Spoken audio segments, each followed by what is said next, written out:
Peace be still, everyone.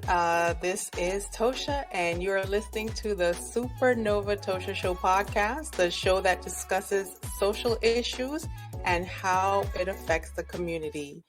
Today, we're going to be discussing female genital mutilation. I don't know why I keep saying the wrong word, but it's FGM, female genital mutilation.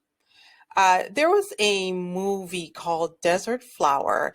It's a film that depicts a Somali-born woman who makes her way across the desert and it follows her life as she becomes a top model, and then she transitions into a human rights advocate against FGM, which is the female genital mutilation.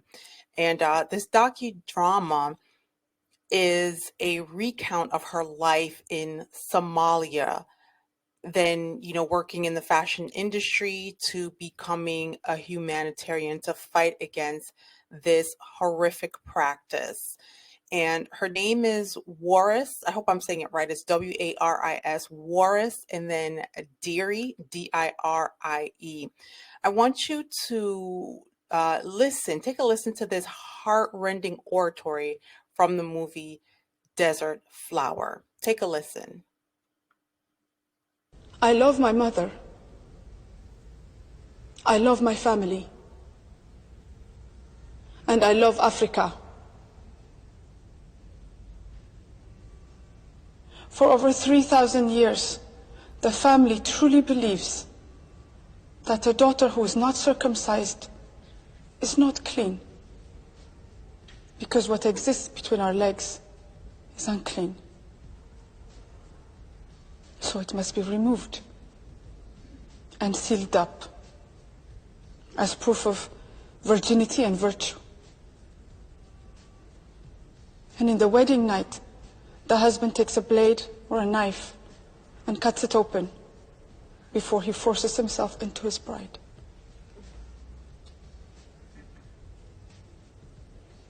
An uncircumcised girl cannot marry. Consequently, she's expelled from her village and put on the same level as a whore. This practice continues even though it is not written in the Quran. It is accepted that as a result of this mutilation, women are sick mentally and physically for the rest of their lives. The same women who are the backbone of Africa. I survived, but my two sisters didn't. Sophia bled to death after being mutilated. And Amina died in childbirth with the baby in her belly. How much stronger would our continent be if this senseless ritual were abolished? There is a proverb in my country. The last camel in line walks as quickly as the first. Whatever happens to the least of us has an effect on all of us.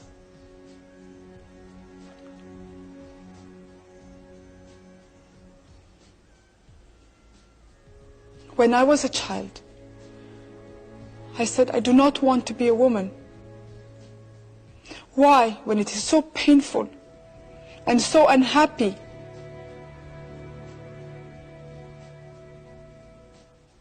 But now that I am grown, I am proud to be who I am.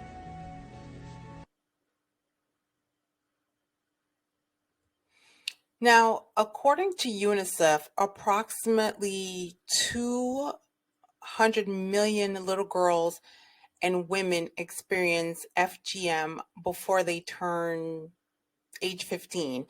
And it's because it causes extreme physical and psychological harm. It's it's recognized as a human rights violation. It is still being practice. It's still being performed in various countries for various reasons. And this dates back to over 2,000 years. So if you've never heard of it, just know that it's not a new practice, and it's nothing that, just all of a sudden, came to light. It's an old practice, about 2,000 years old. And Somalia right now has the world's highest reported prevalence, followed by Guinea, Djibouti, Mali, Sierra Leone, predominantly the sub-Saharan African and Arab states. It's being practiced in also Asia. It's also practiced in the Arab states. It's in North America, Australia, and New Zealand. Now, hearing North America, I was very, very surprised. So what I did was just trying to find out as much information as I could to see where in North America and what is the rationale behind it. But the United States was listed as a country that engages in FGM. And I was confounded that, so looking deeper, I read that doctors actually performed FGM in the United States up until the 1980s.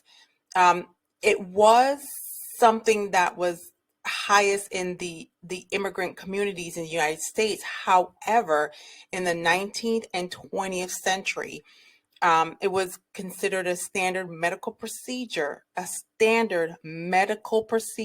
in the treatment of hysteria, depression, nymphomania, and frigidity, which that's like when you have a lack of interest in intercourse, or you have an inability to attain orgasm.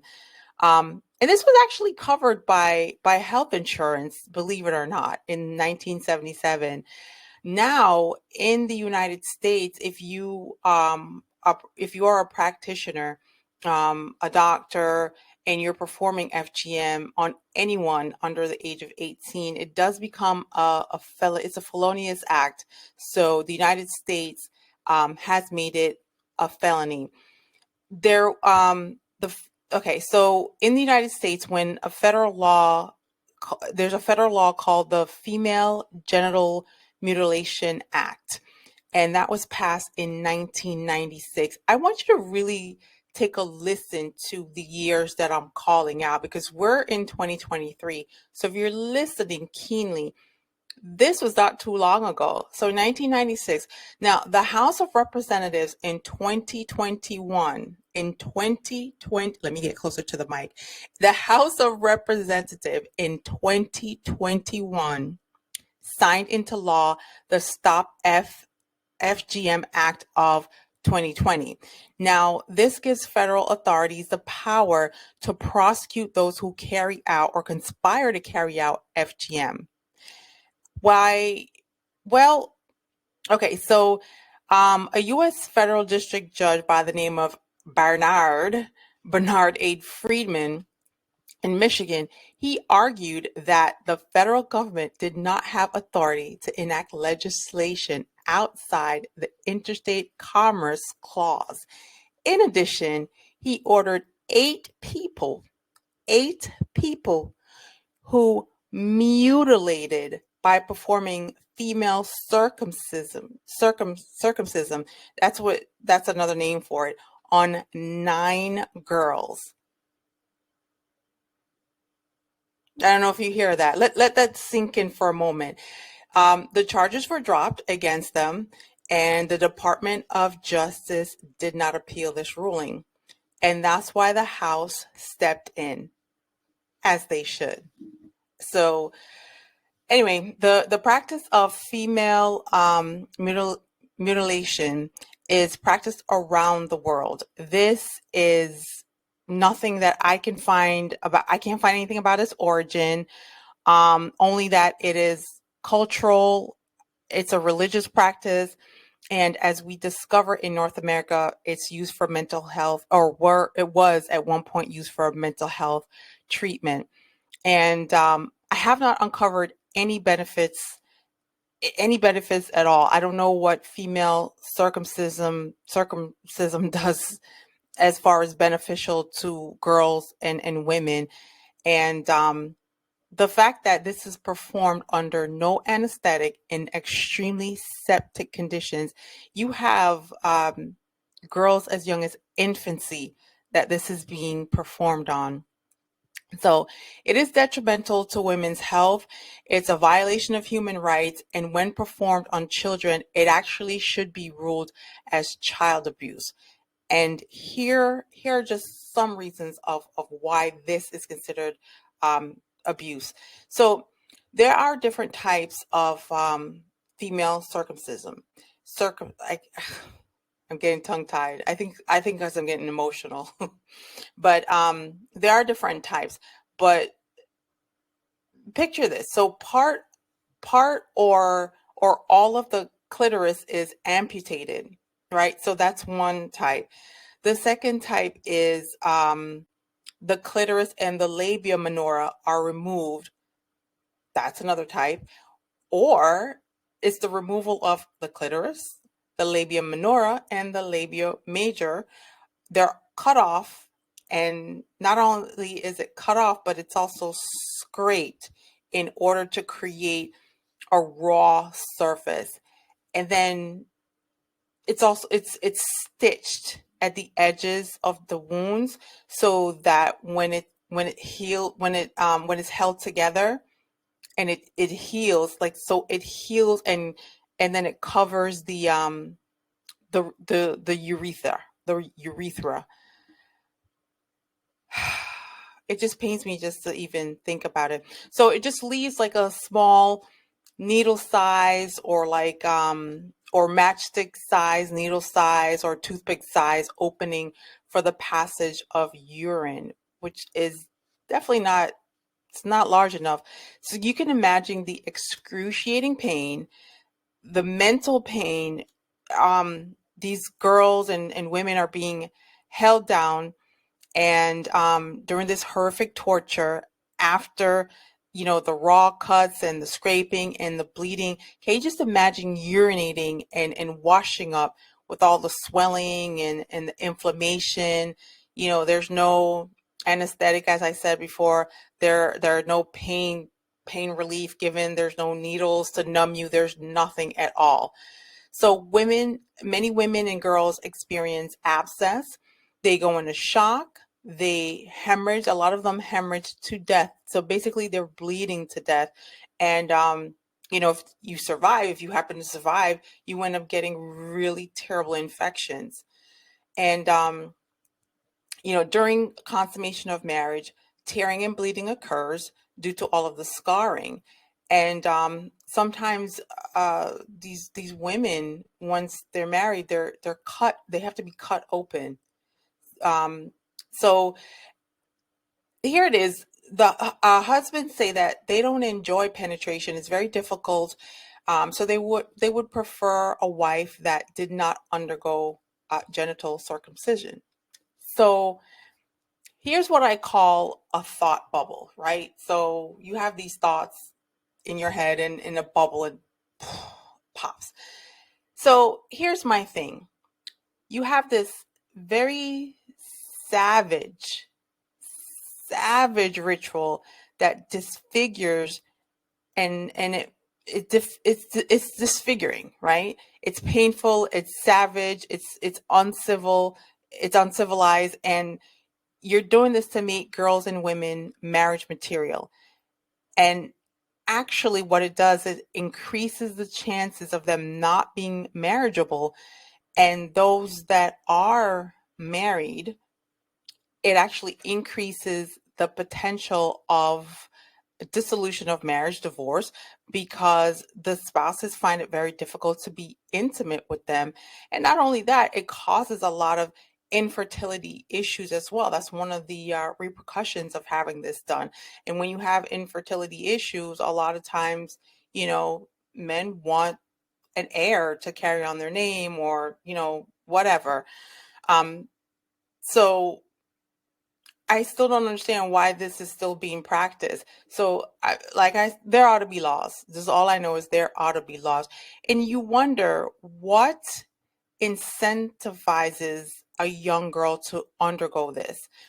In cultures, girls basically want to conform. They want to fit in because if you are one of the few who don't get this procedure done, um, from what I've read and from what I understand is that, once you don't get the procedure done, then you're ostracized from the women and girls that have had it done.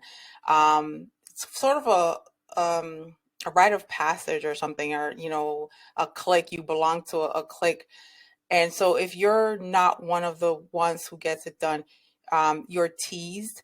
And so because of this, they want to fit in. So a lot of times they just submit and they do it. Um, the prospective husband's family does pay a bride price to the bride's family. And that bride price, they pay a higher price for the potential bride when she is circumcised. So they find her more valuable. So and a lot of times the girls just don't even have a say. They don't have a voice. They don't have a say. They're not able to refuse. They're not able to say that they don't want it done. They just don't have a say. They don't have an input.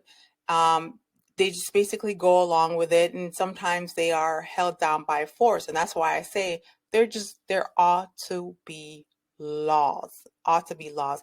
Listen, I'm a person who loves culture. I celebrate culture. I try to learn other people's culture, and I appreciate cultures.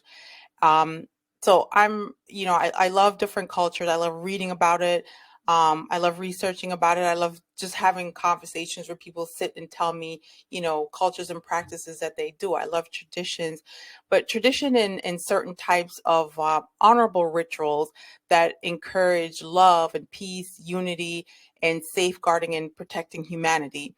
I would never intentionally try to humiliate or to mock or to belittle practices that differ from mine. If I don't understand it, I do my very best that I can to try to understand the whys and the hows, but I I may not completely comprehend putting a monetary value on a woman's virginity because it may not be my place, or it may not be my best interest to know, but I do my very best to listen and to learn so that I can support and appreciate other cultures. And I've tried with all that I could to see the worth in female circumcision, and I see nothing. All I see is a crime. I see a crimes against humanity. It is a deliberate sabotage to the internal and external organs of girls and women. And we are already a marginalized group. Just being a woman, I feel like you're already marginalized. So, for years, we're forced to submit to things that were out of our control. We suffered through, not being equal. And for instance, at one point we couldn't have any property. We had no property ownership rights as a woman, and wives had to submit to certain laws that permitted husband to beat and imprison their wives. And these are just two examples of how much the female gender has had to endure throughout history. um so I'm struggling with trying to find and find a way where this makes sense, like make it make sense. I want you to take a listen to this young woman. This is a survivor story. It tugs at the heart, but go ahead and take a listen to it. I was cut for my future husband, so I don't have sex outside marriage, so I don't enjoy sex. Primarily, my body is just there to carry babies. This is me as a survivor, as a therapist. FGM is not a cultural traditional practice, but actually it's child abuse. That particular day was quite interesting, and it was only my neighbor's daughter that said to me, "Oh, you must be really looking forward to today." And I was like, "Okay." And I thought, "Well, it's not my birthday. What the hell's going on?" And she said, "Oh, you're having your gudnin done." So gudnin is FGM in Somali. She must have been 8, 9 years old. So it's a child telling another child what's about to happen to them. She started to explain what it was, and I'm sitting here thinking, but Mummy told me no one should touch my body. So it was a conflicting messages that was going on in my head.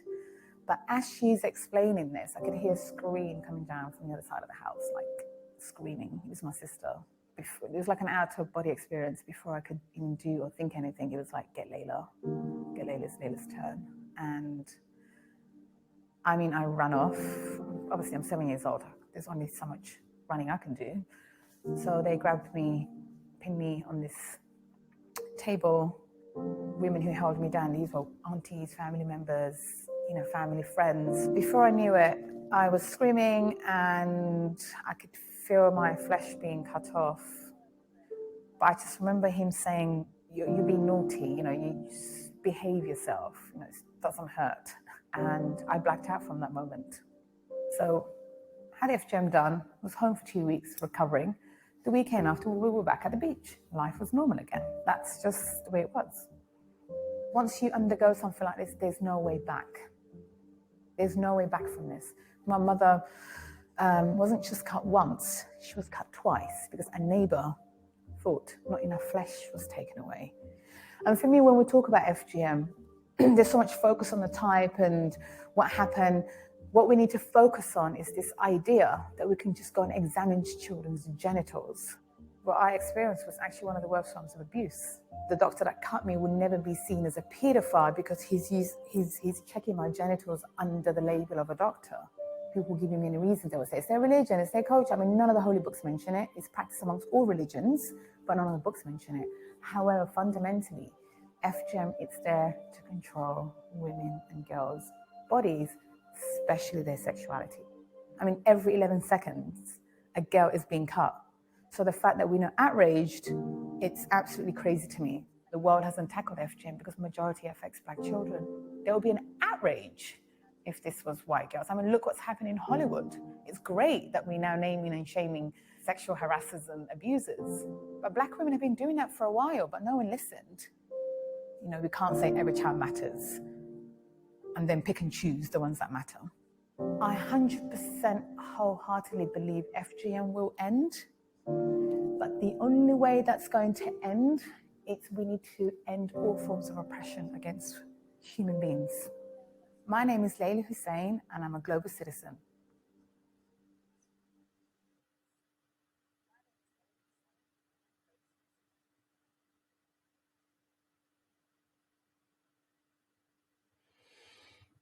That is unwatchable at some point.